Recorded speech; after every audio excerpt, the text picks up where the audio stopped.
अखंडमंडलाकारं व्याप्तं येन चराचरं तत्पदं दर्शितं येन तस्मै श्री गुरुवे नमः। अज्ञानान्धस्य लोकस्य ज्ञानाञ्जनशलाकया चक्षुरुन्मीलितं येन तस्मै श्री गुरुवे नमः। श्रीमद् भगवद गीता वेद उपनिषद आदि धर्म ग्रंथ और आध्यात्मिक धार्मिक उन्नति की दिशा में प्रेरित करने वाला अनेक प्रकार का साहित्य हम अध्यात्म विज्ञानी जानते हैं, जानने का प्रयास करते हैं, जानने के लिए उत्सुक होते हैं, क्योंकि अध्यात्म विज्ञान ये सभी मतों, पंथों, संप्रदायों, विचारधाराओं का समन्वय है। क्योंकि ये अंतिम श्रेणी का ज्ञान है, ये संपूर्ण का ज्ञान है। मतों, पंथों, संप्रदायों में केवल एक सीमित, एक मर्यादित और एक दृष्टि की ही चर्चा होती है, लेकिन अध्यात्म विज्ञान सभी दृष्टियों को सम्मिलित करके सत्य को जानता है, सत्य को प्रयोग के द्वारा अनुभव करता है।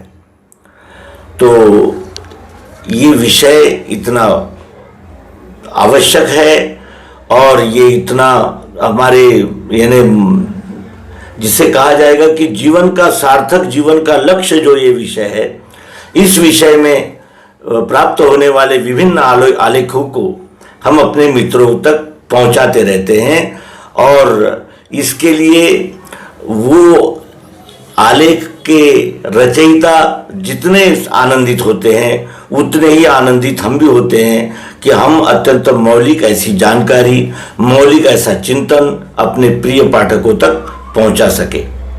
तो आइए इस लेख का हम विशेष गंभीरता पूर्वक ग्रहण करेंगे, क्योंकि ये जो आलेख है ये संपूर्ण इस विश्व की संपूर्ण धार्मिक यानी अनुसंधान, प्रयोग और धार्मिक जिसे कहा जाएगा कि उपक्रमों का सार सभी धर्म ग्रंथों के जिसे कहते हैं फिलॉसफी, तत्व ज्ञान का सार इस आलेख में आ गया है। आलेख अत्यंत विद्वत्तापूर्ण और महत्वपूर्ण है। आलेख का शीर्षक है मैं क्या हूं, पहला अध्याय। और ये चाणक्य नीति का उदाहरण देते हुए इस यानी अध्यात्म विज्ञान को समझाया जा रहा है, जिसके लिए चाणक्य नीति का आधार लिया गया है। और चाणक्य नीति में भी अध्यात्म था, है और इस प्रकार है कि वो हमारे तरण तारण में सहायक हो सकता है। केवल चाणक्य एक राजनीतिक यानी खिलाड़ी नहीं थे, वो बहुत कुछ जानते थे और वो जो जानते थे वो उन्होंने चाणक्य नीति में प्रकट किया है। आइए चाणक्य नीति के चौथे अध्याय का 18वां श्लोक है। कह कालः कानि मित्राणि को देशः कौ व्यया गमौ कश्चाहं काच में शक्तिरीति चिंत्यं मुहुर्मुहुः। कौन सा समय है, मेरे मित्र कौन है, शत्रु कौन है, कौन सा देश है मेरा, मेरी आय व्यय क्या है, मैं कौन हूं, मेरी शक्ति कितनी है, इत्यादि बातों का बराबर विचार करते रहो। ये चाणक्य नीति कहती है। सभी विचारकों ने ज्ञान का एक ही स्वरूप बताया है, वह है आत्मबोध। अपने संबंध में पूरी जानकारी प्राप्त कर लेने के बाद कुछ जानना शेष नहीं रह जाता। जीव असल में ईश्वर ही है। विचारों से बंधकर वह बुरे रूप में दिखाई देता है, परंतु उसके भीतर अमूल्य निधि भरी हुई है। शक्ति का वह केंद्र है और इतना है जिसकी हम कल्पना भी नहीं कर सकते। सारी कठिनाइयां, सारे दुख इसी बात के हैं कि हम अपने को नहीं जानते। जब आत्मस्वरूप को समझ जाते हैं तब किसी प्रकार का कोई कष्ट नहीं रहता। आत्मस्वरूप का अनुभव करने पर वह कहता है कि ना हम जातो जन्म मृत्यु कुतो में नाहं प्राणः स्मिपासे कुतो में, नाहं चित्तं शोक मोहौ कुतो में, नाहं कर्ता बंध मोक्षौ कुतो में। मैं उत्पन्न नहीं हुआ हूं, फिर मेरा जन्म मृत्यु कैसे? मैं प्राण नहीं हूं, फिर भूख प्यास मुझे कैसी? मैं चित्त नहीं हूं, फिर मुझे शोक मोह कैसे? मैं कर्ता नहीं हूं, फिर मेरा बंध मोक्ष कैसे? जब वह समझ जाता है कि मैं क्या हूं, तब उसे वास्तविक ज्ञान हो जाता है और सब पदार्थों का रूप ठीक से देखकर उसका उचित उपयोग कर सकता है। चाहे किसी दृष्टि से देखा जाए, आत्मज्ञान ही सर्वसुलभ और सर्वोच्च ठहरता है। किसी व्यक्ति से पूछा जाए कि आप कौन हैं, तो वह अपने वर्ण, कुल, व्यवसाय, पद या संप्रदाय का परिचय देगा। ब्राह्मण हूं, अग्रवाल हूं, बजाज हूं, तहसीलदार हूं, वैष्णव हूं आदि उत्तर होंगे। अधिक पूछने पर अपने निवास स्थान, वंश, व्यवसाय आदि का अधिकाधिक विस्तृत परिचय देगा। प्रश्न के उत्तर के लिए ही यह सब वर्णन है, सो नहीं। उत्तर देने वाला यथार्थ में अपने को वैसा ही मानता है। शरीर भाव में मनुष्य इतना तल्लीन हो गया है कि अपने आप को वह शरीर ही समझने लगा है। वंश, वर्ण, व्यवसाय या पद शरीर का होता है।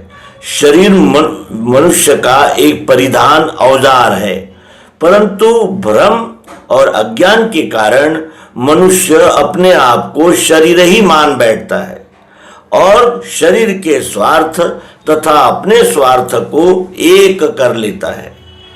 इसी गड़बड़ी में जीवन अनेक अशांतियों, चिंताओं और व्यथाओं का घर बन जाता है। मनुष्य शरीर में रहता है, ये ठीक है, पर यह भी ठीक है कि वह शरीर नहीं है। जब प्राण निकल जाते हैं तो शरीर ज्यों का त्यों बना रहता है, उसमें से कोई वस्तु घटती नहीं, तो भी वह मृत शरीर बेकाम हो जाता है। उसे थोड़ी देर रखा रहने दिया जाए तो लाश सड़ने लगती है, दुर्गंध उत्पन्न होती है और कृमि, कीड़े पड़ जाते हैं। देह वही है, ज्यों की त्यों है, पर प्राण निकलते ही उसकी दुर्दशा होने लगती है। इससे प्रकट है कि मनुष्य शरीर में निवास तो करता है, पर वस्तुतः वह शरीर से भिन्न है। इस भिन्न सत्ता को आत्मा कहते हैं। वास्तव में यही मनुष्य है। मैं क्या हूं? इसका सही उत्तर यह है कि मैं आत्मा हूं। शरीर और आत्मा की पृथकता की बात हम लोगों ने सुन रखी है। सिद्धांततः हम सब उसे मानते भी हैं। शायद कोई ऐसा विरोध करे कि देह से जीव पृथक नहीं है। इस पृथकता की मान्यता सिद्धांत रूप से जैसे सर्वसाधारण को स्वीकार है, वैसे ही व्यवहार में सभी लोग उसे अस्वीकार करते हैं। लोगों के व्यवहार ऐसे होते हैं कि मानो वे वस्तुतः शरीर ही है। शरीर के हानि लाभ उनके हानि लाभ है। किसी व्यक्ति का बारीकी के साथ निरीक्षण किया जाए और देखा जाए कि वह क्या सोचता है, क्या कहता है और क्या करता है, तो पता चलेगा कि वह शरीर के बारे में ही सोचता है, उसी के संबंध में संभाषण करता है और जो कुछ करता है केवल शरीर के लिए ही करता है। शरीर को ही उसने मैं मान रखा है। शरीर आत्मा का मंदिर है। उसकी स्वस्थता, स्वच्छता और सुविधा के लिए कार्य करना उचित और आवश्यक है, परंतु यह अहितकर है कि केवल मात्र शरीर के ही बारे में सोचा जाए, उसे अपना स्वरूप मान लिया जाए और अपने वास्तविक स्वरूप को भुला दिया जाए। मनुष्य अपने आप को शरीर मान लेने के कारण शरीर के हानि लाभों को भी अपने हानि लाभ मान लेता है और अपने वास्तविक हितों को भूल जाता है। यह भूल भुलैया का खेल जीवन को बड़ा कर्कश और नीरस बना देता है। आत्मा शरीर से पृथक है। शरीर और आत्मा के स्वार्थ भी पृथक है। शरीर के स्वार्थों का प्रतिनिधित्व इंद्रियां करती है। 10 इंद्रियां और 11वां मन यह सदा ही शारीरिक दृष्टिकोण से सोचते और कार्य करते हैं। स्वादिष्ट भोजन, बढ़िया वस्त्र, सुंदर सुंदर मनोहर दृश्य, मधुर श्रवण, रूपवती स्त्री, नाना प्रकार के भोग विलास, यह इंद्रियों की आकांक्षाएं हैं।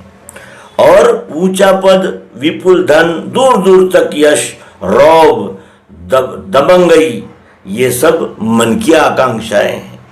तो मित्रों, मन हमारा है, इंद्रियां हमारी है।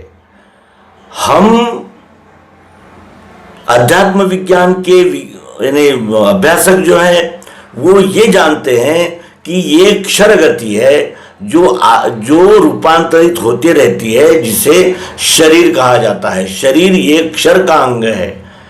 क्षर में अंग है 8 और उन 8 अंगों से ये शरीर बना हुआ है, जो प्रकृति के अंग है, जिसे क्षर कहते हैं। क्षर का अर्थ होता है क्षरण होने वाले। लेकिन क्षरण होने वाले आकारों में वो निराकार चाहत, जरूरत, प्रियत्व रूप आत्मा उपस्थित होता है। वो आत्मा हम है जो अपनी वासनाओं और कामनाओं के पीछे अनंत शरीर धारण करता चला आ रहा है, ये जीव। और ये जीव मनुष्य शरीर प्राप्त होने पर इस जीव ने तुरंत ही शीघ्रतापूर्वक अब पिंड ब्रह्मांड की एकात्मता प्रायोगिक पद्धति से तत्व दर्शन के द्वारा सिद्ध कर लेनी चाहिए। और ये अध्यात्म विज्ञान यानी प्रयोगता जब हम में उतरता है, तब हमारे ध्यान में आता है कि क्षर और अक्षर ये 2 यानी प्रकृतियां हैं ईश्वर की। इन दोनों से मिलकर वो पुरुषोत्तम परमात्मा बना हुआ है। और वो निराकार प्रियत्व, चाहत, जरूरत, वो साकार बनकर व्यक्त होता है। वो अलग नहीं है, वो एक में दूसरा इस प्रकार से है। वो एक के ही 2 भाग है। तो इस तरह चाणक्य नीति के प्रकाश में हमने अध्यात्म विज्ञान के संबंधित एक लेख प्रस्तुत किया और अंत में उसका सारांश भी अध्यात्म विज्ञान की दृष्टि से संबोधित करने का प्रयास भी हमने किया है। तो आशा है आपको इसी तरह अध्यात्म विज्ञान से संबंधित लेख मिलते रहेंगे। धन्यवाद। नर्मदे।